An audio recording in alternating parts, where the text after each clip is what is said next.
Welcome to How to Talk to Kids About Anything with Dr. Robin Silverman, a podcast loaded with practical tips, powerful scripts, personal stories, and simple steps to make even the toughest conversations easier. So get ready to get the information you need to make the impact you want from someone you trust, your friend, parenting expert, Dr. Robin Silverman. We live at a time when many parents, out of love, do so much for their kids, so much so that the kids are not really learning the skills they need in order to thrive. This is one of the reasons why I created one of my free bonuses for how to talk to kids about anything, the big book launch. It's 118 skills to teach kids by age 18. It's a checklist of 118 skills that allows you to ensure that your children are ready to thrive on their own by the time they leave home. And you can access that bonus list and several more at drrobinsilverman.com under the tab book. So welcome to How to Talk to Kids About Anything. Now, what happens when you are not raised in a home where parents are doing a lot for the kids? Maybe because they can't, maybe because they won't, maybe their life situation dictates that the children need to be more independent and scrappy to survive. Yes, that might be something that happens to you. And what if you're raised in a home where you wonder if you have food on the table and there's anger and shame and that becomes the norm? How can we learn to show up for ourselves, to strategize ways to succeed and hustle and learn and become? And then how, as a parent, can we instill these lessons in our children so that they can live boldly no matter how they started off in life? I think we can all learn something from my next guest, who created the life she wanted by discovering the strength she needed was within her all along. Nicole Walters was raised in poverty in an immigrant family and became a top-selling corporate executive who quit her six-figure sales job and built a million-dollar business in one short year. She is the host of a popular podcast, a motivational speaker, a mom of three beautiful daughters, and the author of Nothing is Missing, a memoir of living boldly. It's out October 10th, just like me. We are book twins, and I adore this fabulous woman. Welcome, Nicole, to How to Talk to Kids About Anything. My word, I am so grateful to be here. And Dr. Robin, you are incredible. Thanks for having me. Well, I'm thrilled to have you. Now, before we get into Nothing is Missing, which is a great book, I read it cover to cover. Can you tell me what lights you up? Oh, what lights me up? I'm going to be completely honest. The thing in this season that is getting me glowing is looking at my baby's face. My 11-year-old, she still looks a little bit like a baby. And I still see the softness in her features, but I also see her jawline starting to shape out. Her squeaky baby voice is gone, so I just find myself looking at her sometimes and smiling. And it's the easiest thing that gives me the greatest joy. That makes me laugh because my son, who's 13, is like, why are you looking at me like that? Don't make it weird, Mom. Right. And I mean, she catches me. I mean, one time I came into her room after getting in late from work, and I, peep in over her because she's in bed. She wakes up and she looks at me. She's like, "Mom, this is weird." I just missed you. And then she sits up and gives me a hug. And it's like, I just am eating it up right now because she's 11. So I'm like just eating this up until she wants to be with her friends, Yes. Well, it'll happen because it's developmentally appropriate, but at the same time, that doesn't make things easy. Yeah. So your book starts off with your childhood, and you give us a sense of how you grew up. You talk about your mother, you talk about your father, you talk about your teacher, this beautiful person who was really helpful, but not all of it is pleasant by any stretch. And while I was reading and underlining and starring, I wondered, because I really felt like you balanced this very well, and you talk later about this sort of paradox in people, but what 2 or 3 lessons do you feel like you learned from interacting with the adults in your life when you were younger that gave you a model of what to do or what not to do as you developed into a young woman? Oh, this is such a great question. Well, I think the first and biggest lesson I learned was that adults don't always have the answer. Mm. And it took me a very long time to understand that there should be grace coupled with not having the answer, that adults aren't expected to have the answer. But there is this youthful thing that I think dissolves probably a lot later than when it did for me. It was pretty much gone by 9, where you look at adults as these trusted experts in the room that are the walking embodiment of Google. And whenever you have a problem, you can go to them and then they will have a solution. And I learned very early on that that is not always the case with adults. That's the Mm-hmm. first thing. The second thing that I learned, I think, at a very early age from adults is that adults are also a very good resource and they are open and willing and desire to help. This is something that obviously isn't uniform, with Mm-hmm. every adult, but I really, truly, to this day, believe that our core baseline nature as humans is to help and serve each other with what Mm-hmm. we have. And that was affirmed when I was younger. There was always an adult who did want to help or who did want to stand in the gap. And that was true from when I was young. And then I think the last thing that I learned from adults, which really didn't come to full understanding when I was younger, was that they have complete lives of their own that you may not understand.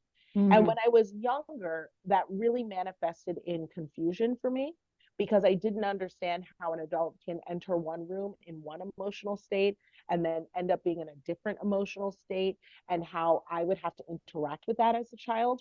And that's evidenced in a lot of stories, in my book when I would talk about my father sort of picking me up from school and being upset and me not understanding where that anger came in because it was a normal day to me, Mm-hmm. and so I was aware, very aware, that adults had other stuff going on. It wasn't until I got older that I really had an appreciation for how much adults have going on. That's so beautiful. I really can appreciate these 3 items that you extracted.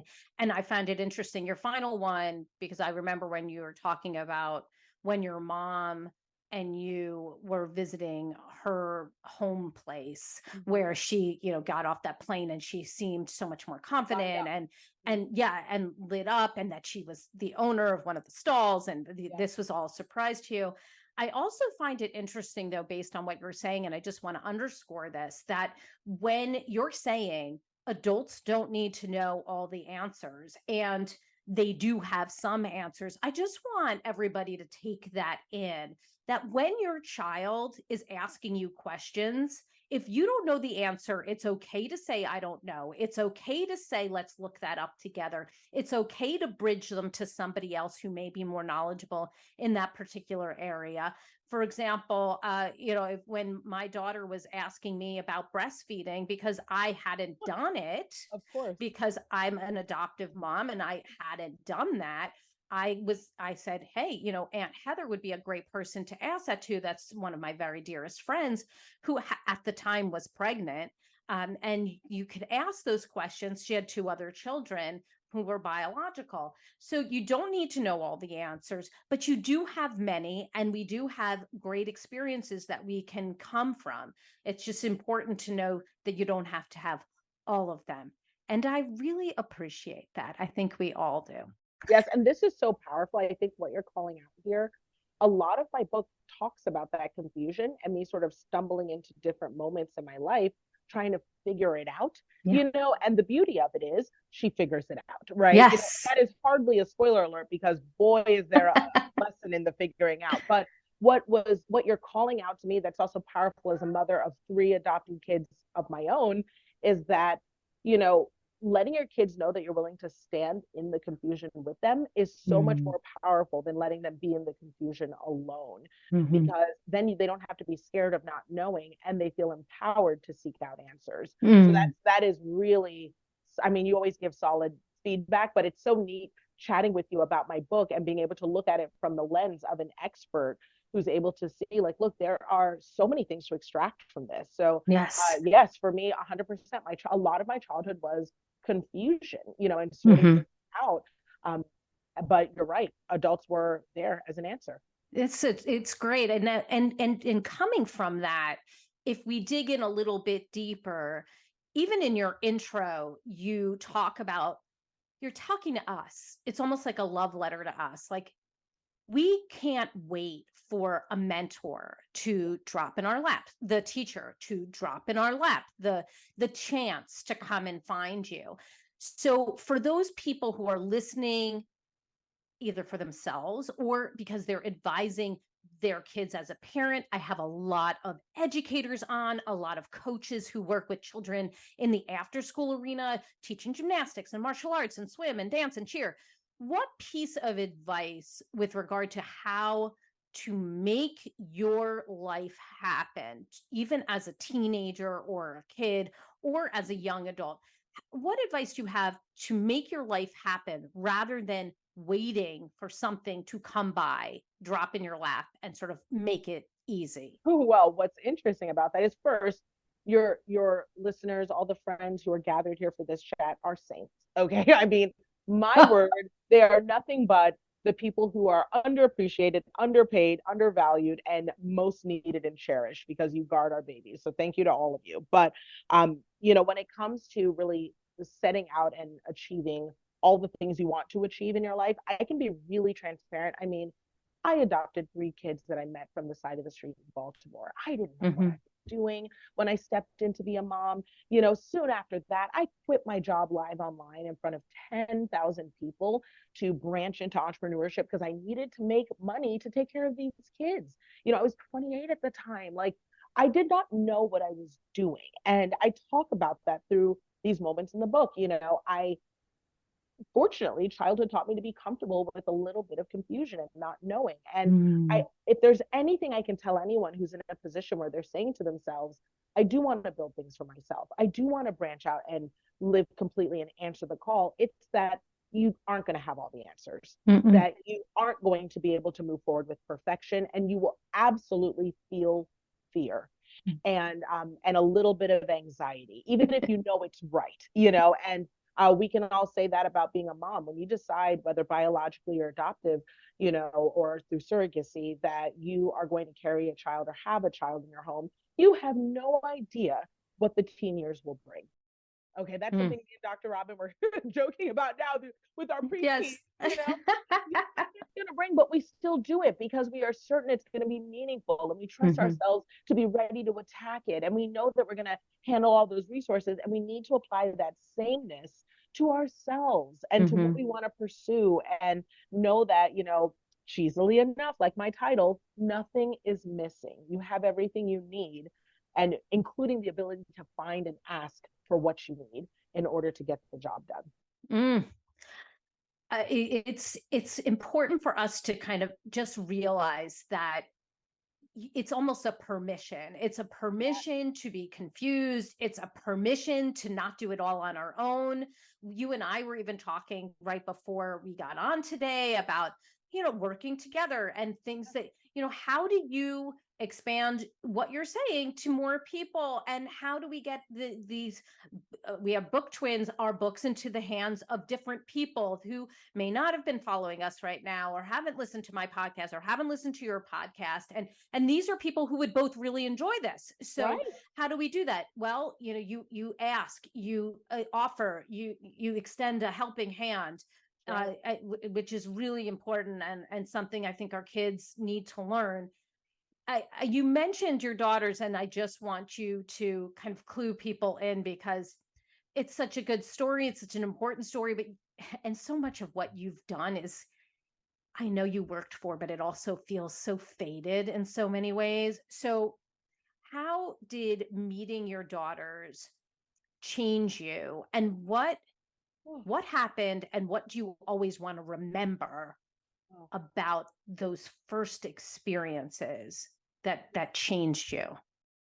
Oh, you're going to make me teary. It's amazing because the way that you position your questions really takes me back there. So, the thing that I remember the most, for those who aren't all caught up, I was driving down a Baltimore City street, and, anyone who has that mom chip in them, and I mean, that truly is educators, aunts, grandmothers, moms, Moms, that yep. has that Dads.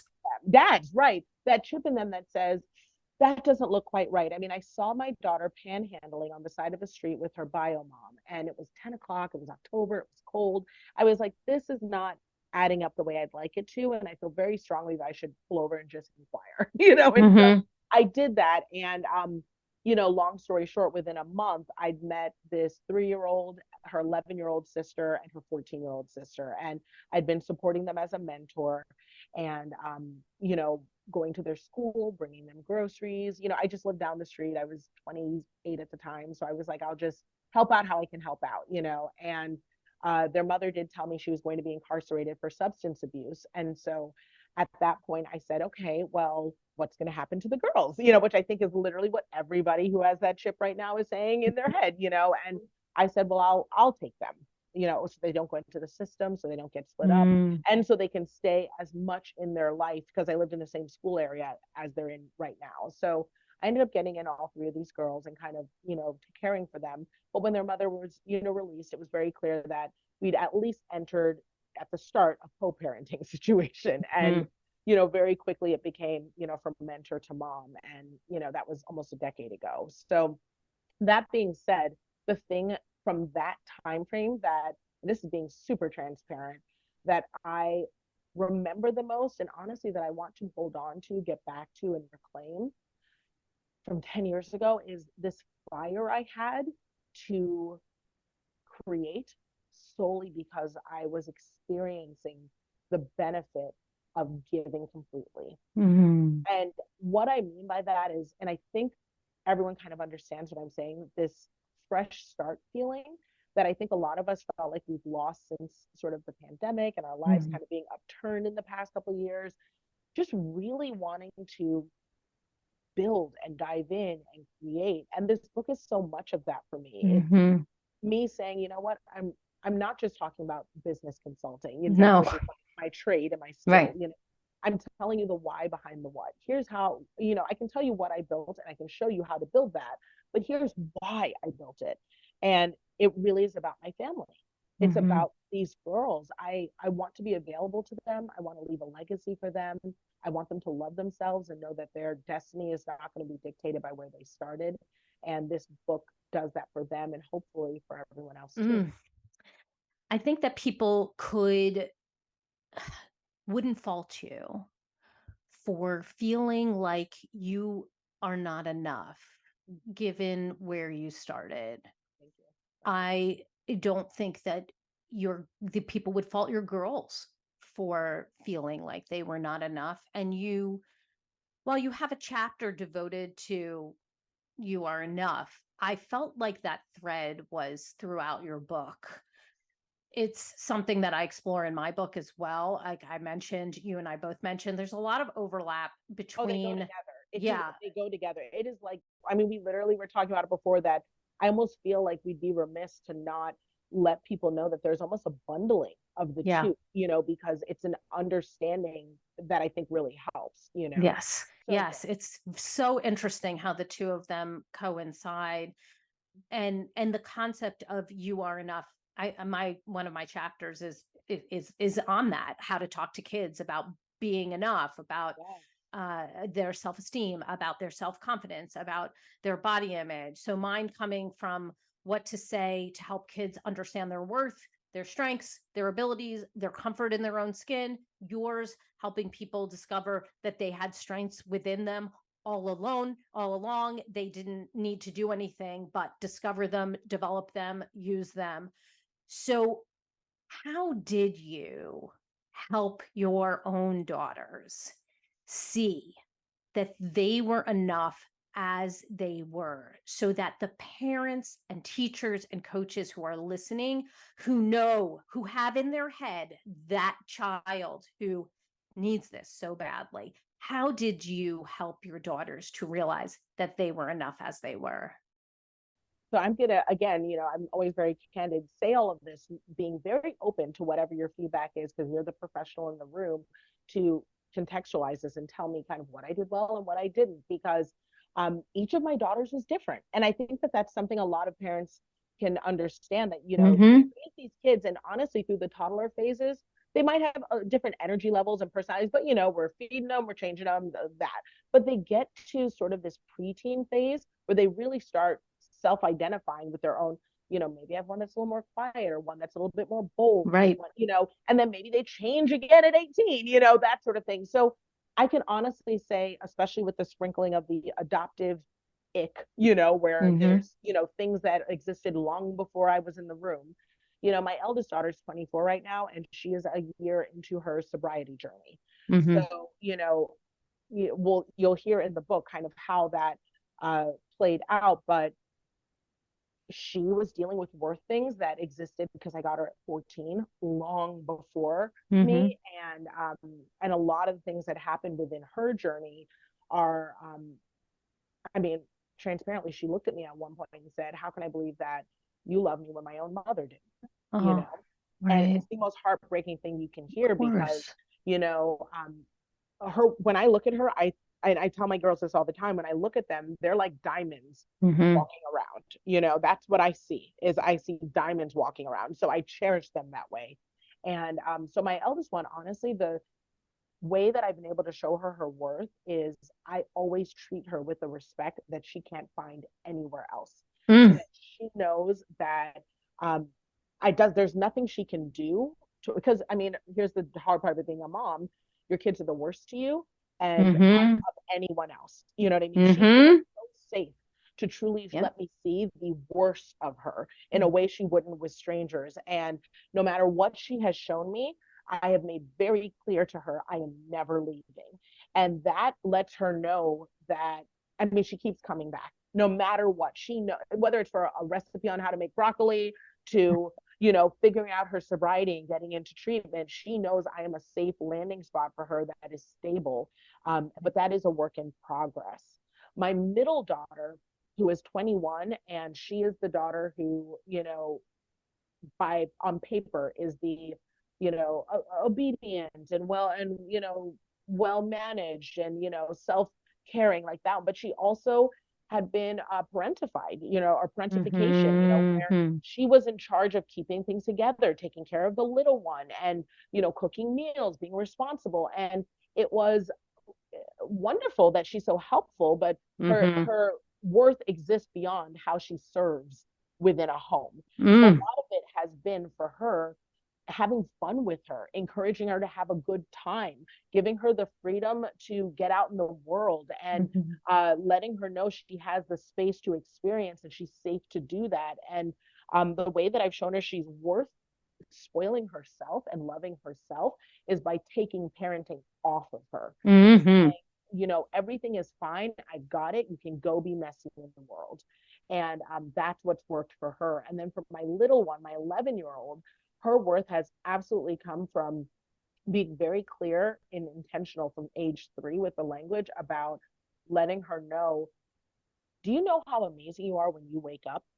And do you know that as crazy as the world may be, that you do such a good job at keeping yourself safe?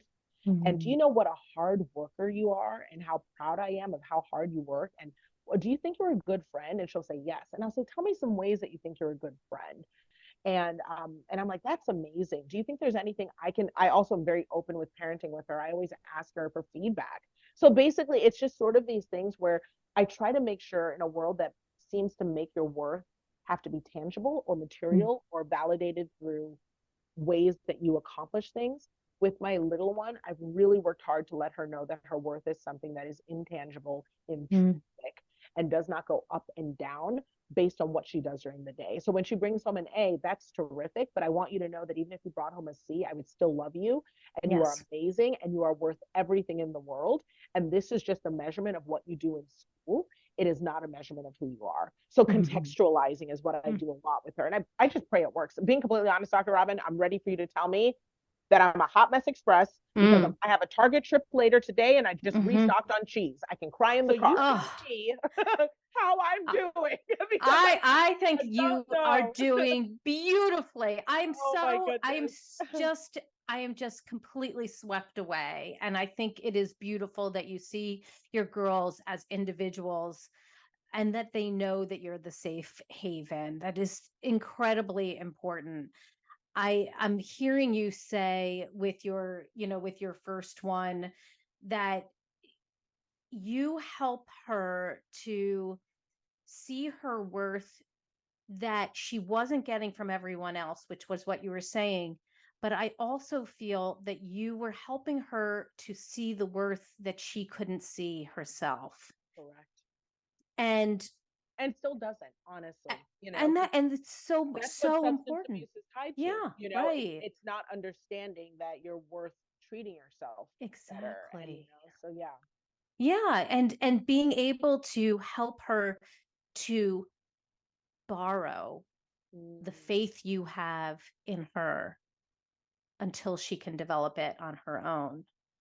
What a beautiful way to parent It's and understand. imperfect. She drives me crazy. Of She knows she course. drives me crazy, but Right. I tell you the work that, and you talk about this a lot, the work that it takes of suppressing your own feels to not bring it into You know it. kids is everything. Yes. Yes, it is. It is. You're right. And I would say with your second one, I love how you are helping her to really see her worth, and that it goes beyond what she can do for others. So many of us are people pleasers, and and how can I serve you? And I absolutely did that in my life, especially in friendships where it was, what can I do more for you? And then forgetting that I probably should be treated in the same way. That happened to me a lot, and I'm 49 now and only finally getting a real handle on it. I would say that one of the exercises that I do in the book that I feel like would be so helpful, and that you're doing so beautifully with your third, is helping her to identify who she is, her I am statement that goes beyond I am what I am related to other people. I am a good friend. I am a good daughter. I am, whatever serves people. I'm good at cooking. the things that Right. serve people. And instead, also, I am vivacious. I am a reader. These are things that feed me. I'm curious what she would do to answer those questions, So good. right? Because that I am statement carries you throughout your life. And how beautiful you do that with your third without even thinking about it. Do you know how amazing you are when you wake up, so that she can take in, I am a good person, I am amazing, I am a student, I am a failure at times, and I am a success at other times, and it doesn't impact how my mother feels about me. All of those things are extremely important for kids to realize, that there is consistency. That one of the chapters that I do on how to talk to kids about success and failure talks specifically to that kids need to understand that our love, no matter what you do, will not change. I love you every single day. I'm irritated with you right Yes. now. Yes. Okay. I'll say that to my son. Mhm. He's like, I love you, mom. I'm like, I love you so much. I can barely stand it. Yes. Right now, I am so frustrated with you, Yes. but doesn't affect my love for you. And Right. and kids do need to hear that. So I so appreciate all of those ways that you parent your children, and understanding that the parenting doesn't end at 18. I It goes on and The on. biggest lie ever told. I feel so sorry for the toddler mommies that are listening now, thinking, I just can't wait till 18. I just want to let you know it does not stop, but it does change. It does And it change. becomes, and it is a beautiful thing. And I actually am, I adopted my girls older, so I'm really grateful. I'm approaching, the early 40s. We'll talk about, I'm in the 40s range. And Yes. that said, there's something to be said for having a 24-year-old now. Right. I'm in this window where I can go to concerts with my girls. We Oh, can nice. travel together because we like the same music. Nice. It's this really sweet relationship, but I'm also still distinctly mom, so Mhm. you're still parenting because, like, my 21-year-old, you'll love this. My 20-year-old just moved in with her first boyfriend, and I've got all the thoughts, right? Of As a course, mama, all the all the thoughts. thoughts, like, Are you sleeping in different rooms? all the thoughts, all the thoughts. I'm like, you know, why, like, you had your own place, why would you move in with this guy, and I say this saying that I love this guy. Like, part of Yeah. my thoughts are, I think he could be the one, Yeah. so I'm like, how does she preserve this thing, because she's planning not to get married till 30 or whatever, Hmm. what do you do for 10 years?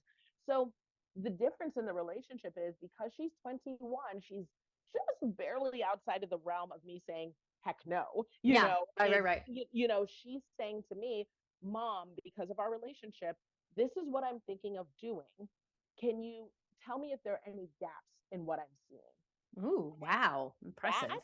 oh, and that is like the greatest gift. So knowing that she's even giving me that because she doesn't have to, I just treat it with such tender care, and I give her Yes. my Beautiful. feedback around that. And then I have to really honor, this is the hard mom part. I have to honor that she's going to do what she wants still, but that my voice is in her head. And hopefully she'll see the things as they come up, so that she's able to hopefully see and attack them, and she'll survive. She'll be fine. But, It will be. the parenting looks different. It looks very different, but it's still a blessing. I will say, just as an aside, Yes. my husband and I were together for 10 years before we adopted. I love And that 10-year period, I mean, we were married, but like, we didn't have kids. So it wasn't like, you hear about people having like starter marriages, right. like, and less to divide and whatever. But it gave me such a stable foundation to come from, and that I would hope for your daughter that she just takes this time to develop And herself learn. and Yes. learn, and then develop the relationship as it grows and changes. You know how relationships Good. change from age 21 to 30. Holy Yes, they moly. do. Holy And how moly. we change so much. So there's the one of the questions that I have for you. It's kind of a different direction, but at the same time it's still stemmed in everything we were talking about. You had a very difficult conversation to have with one of your daughters. Good. And we've had on our show doctors and people who've had a similar situation or were that child who actually had an illness. We had a doctor who was the child and then became the doctor. That is fascinating. Wow. Just like amazing, amazing stuff. So, would you tell us about the conversation you had with your daughter that was extremely difficult to have, and how it created both change and stability in your relationship?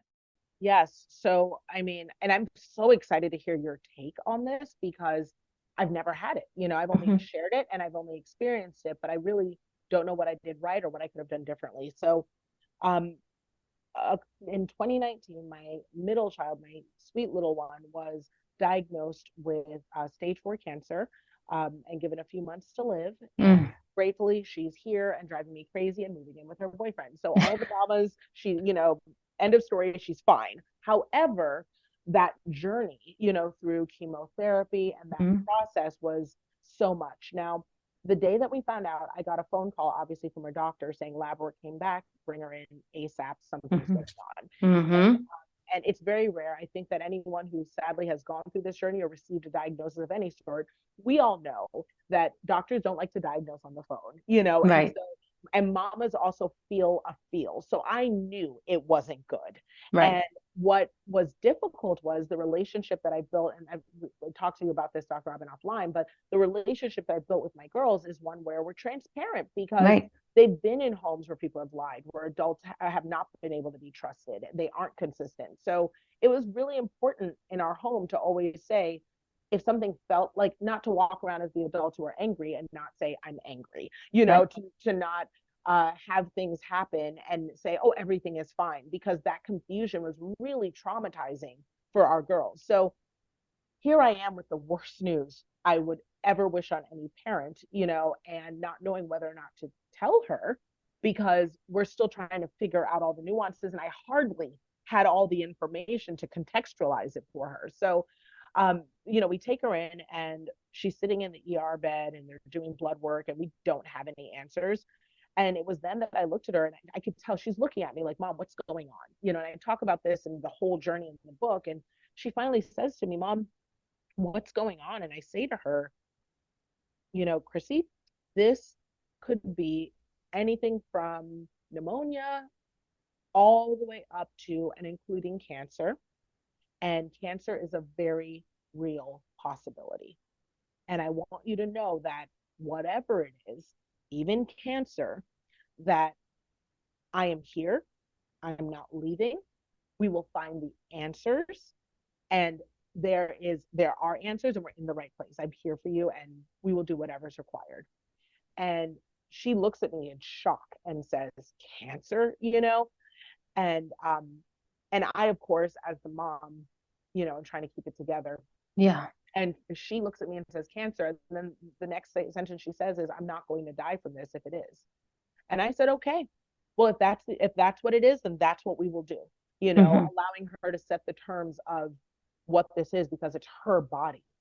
And, and to tap into the latter part of what I've learned about the parenting relationship, her and of myself, was in that moment, you think you know what it's like to be a mom through the adoptive process, but this was a next level, because Yeah. I really understood the take my blood, take my body, give me the disease. I'm like trying not to get choked up still, like I will take this on so that she doesn't have to fight this. And I also understood that she was always looking to me as her safe person in the room to get an answer and a read on what she didn't know, because she may not understand all the words. Is this a safe space for me? Is everything okay, Mom? She was reading my face. And my one job during that process, because I couldn't do anything else, I could not heal her myself, was to make sure that whenever she looked at me, she found peace, comfort, and energy to continue the journey, because that was all I could lend.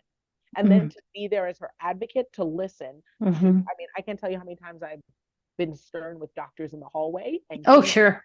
I came back in with Pop-Tarts, and said, everything's fine. Let's keep watching, Dance Moms, And, and the thing that I think she learned was that Mom's not leaving, and, she will murder for me. She is crazy. She is my fighter, and I have her, and I can trust her. And it was, I don't know if I told her that the right way. I didn't know what to do. I'm going to be honest. I didn't know what to do. Well, who does? I mean, I think you did a beautiful job, and being transparent is so important for parents who are listening. Some of these very hard conversations, you do need to be transparent, and you also need to be age appropriate, and knowing how much is too much to tell your child in that particular moment, that it's never going to be one conversation, but a series of conversations. We don't have to get it all in on one, like, here's all the things, here's everything that's going on. I think you did a beautiful job keeping that door open so that your child knew that she could ask questions, that you were going to tell her the truth, that you were going to make sure she understood, and that you were going to ask her, is there anything else you need to know? What else do you need in order for you to take this information in? And if you weren't clear, or she wasn't clear, you would ask. You'd be her advocate. And the people who've been listening to this podcast for a long time know that I went through this with a very close friend of mine and her son, and was there for many of these incredibly important steps. We had her daughter on the show to talk about it from the sibling perspective, and it's in my book too. It is an incredibly challenging thing to go through, and that there are a lot of people involved, that it's hard to be as you were saying, the mom in this situation. It's also hard to be the siblings in this situation, and feel like you feel helpless, and am I important here? But you can't complain about that either, because no, you understand that sister is sick right now. Exactly. So where do I fit in, and how, where do I get my importance from? And there's so much to this. I think you did a wonderful job listening to your gut and being really present for your child. Kids need to be able to understand, because if they are not able to trust you in these really important conversations, they don't know when to trust, right? They don't know who to trust. And this is happening to their body. This is happening to them. even though it feels like it's happening to us, or we feel like we wish it would happen to us. So I really appreciate what you're saying here, about that transparency and about being an advocate. Before we end up, and I feel like I could We talk could to talk you all forever. day because like I There's have so so many other questions, but then people would be like, oh my gosh, I need to like quit my job just so I can listening to this. I have like questions about race and gender and like Oh, mistakes yes. and failure of like so many more I mean, questions. I'm like, this is, we have to get together again because, clearly, in my book, I talk about being married to a white Jewish man and raising yes. black And I'm a white daughters. Jewish And woman. yes, and raising 3 Black daughters Yeah. and, being Like there's so interfaith. much more to talk There's just about. so many nuances. I Yes, know. I feel like we need to do a whole one on adoption. we have to. I mean, and there's so many more. Like I have all these other questions, but we can't go over them all the time. So I'm going to be on your podcast and we'll Yes, we talk will. about them, and you can be on mine more, and we'll do more so that we can go into this. Because as it was, I was like, I'm going to jump around because there's so many things, So much stuff. but yet I did not get to ask you everything. So coming from this first podcast with us together, what would you say your top tip is? Like, how do you want people to come away from listening to this, from hearing your story, from reading your book? Like, what is your top tip that you would hope people would come away with that they would then apply to their own lives or their lives with their children? Oh, the number one thing that I tell new moms, long-term moms, and anyone who looks at my life or reads my book and says, I'm inspired, but girl, you did a lot, right? Is grant yourself some grace and know that if you are interested and doing your best, that is enough. Because there's going to be mistakes. There's going to be curveballs. You're going to learn, you're going to repeat mistakes. So if you get really good at granting yourself some grace as you meet each fresh start, knowing that you're doing your best, that's enough to keep you going, and you will absolutely achieve the goals you're seeking out. That's good stuff. Okay, where can we get more information about you, your book, and the work you're doing? Oh my goodness. Well, you'll be able to catch an episode with Dr. Robin for sure on the Nicole Walters podcast, probably several, because I'm while I'm here talking about the book and doing all the fancy pants stuff, y'all, like I am also secretly a hot mess. I'm the mom who is avoiding the other moms at the bus stop because I'm awkward. I'm the mom who's in Target eating snacks and watching TV in the car. Like I've got thoughts, and I need you to help get me together, Dr. Robin. So I'm there. That's where you'll catch our new burgeoning best friendship. So over there for sure. And then you also can grab the book anywhere books are sold right now on pre-sale, or at nothingismissingbook.com. And I'm on tour. So starting October 9th, I'll be in New York. But I'm also going to be in Atlanta, DC, Houston. I've got great people on tour with me: Seth Godin, Alex L., Elaine Walteroth, the former teen editor of Vogue. I mean, it's going to be beautiful. And then above all else, I'm on the internet at Nicole Walters. So just come hang out with me, laugh, look at pictures of my cute kids, and tell me that my eyebrows look great and that I look skinny in that dress. Be friends with me. So I cannot. We're so there for all of these things, and anybody who's running around listening to my podcast, because people are like, I'm in the car, I'm driving, I'm running, I'm doing this, I'm exercising. I've got all of your links in the show notes. So don't even worry where people are like, wait, what did she say? Where am I going? What is what's the information? Nothing is missing. It's the book. Yes. We don't have to forget that. And it's out October 10th. Yes. Like, how to talk to kids about anything. Yeah, they're like twins. So it's going to be so good. I'm so excited to have you on my show. I feel like this is the first of many. This is so fun, so interesting. I feel like we're like, I don't want to say two peas in a pod, like two halves of a whole. Like it's like just works together. It's not always this easy. They're not always this easy and fun. No. So I'm grateful. This is going to be really good. So thank you so much for sharing all of your information with us. Oh, thank you for having me. Well, I've got my takeaways, and sweet friends, I know you have yours. So let's discuss them. You can go up to my Facebook page on Dr. Robin Silverman. We can chat about it. on Twitter, which is now X, as we know. We can do it on Instagram. Nicole and I are going to be going back and forth, and I'm going to be creating memes of some of the things she said, because there were like things I'm like jotting down. I was like, ooh, put that on a meme. Let's share that everywhere. I love all of her, like the way she speaks. Don't you love the way she speaks? Like these very inspirational nuggets. You're like, ooh, that should be on my mirror. Let's do that. I'm going to like post those around. You can cut them out, print them out like old school. Put them right on up there. You can use it as your wallpaper on your phone. Like that's more modern, right? And if you love this podcast like I did, I hope you'll go up to iTunes and rate and review it. Those 5-star reviews, I'm telling you, they blow my mind. I've been like taking some of your 5-star reviews and putting them on memes to share them around. Every time I read them, they just excite me. And the more you give them, the more people will learn about me, my podcast, Nicole, all the things she's doing. The more we do that, just pick it. Like if this was your favorite episode, let's put a review on iTunes and rate and review it and say, this was amazing. And here's all the things I learned. And thank you so much. And now I'm following both of you. I would truly appreciate it. That's all the time we have for today, my fellow parents, leaders, and educators. Thank you so much for tuning in to How to Talk to Kids About Anything. For more information on books, articles, speaking engagements, or curriculum, you can go to drrobinsilverman.com. There's so many great podcasts up there, and the show notes to this podcast are up there as well. And guess what? My podcast and all of the things up there look completely new and shiny. My website has been revamped. It's very exciting. I hope you'll go up there and tell my husband what a great job he did talking to the people who were working on it. He'd be so pleased. I am enjoying weathering the storms with you and enjoying those sunny sides of life together. And please remember, even on the days when you fall short, you've got this. Now, I know listening to Nicole, you're like, oh my gosh, she has it together. And she's telling you she's a hot mess, but you're like, she looks like she's got it together to me. You may have heard something. You're like, I need to apply this to my life. And I messed up and I made a mistake and I should have said this and I should have done that. Don't do that to yourself. Instead, take the information and do it, right? Like, I know it's not easy, but never forget there's usually a tomorrow. Parenting often provides that ultimate do-over. So if you heard something and you're like, ooh, that would be what I want to say to my child, say it. If you made a mistake, say it.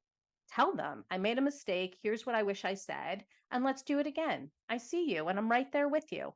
And as there are moments when we doubt our know-how, our choices, and our sweet sanity, please know you're 10 times the parent you think you are. Until next time, this is Dr. Robin Silverman with How to Talk to Kids About Anything. Please tune in again and keep connecting through conversation. See you next week. You've been listening to How to Talk to Kids About Anything with Dr. Robin Silverman.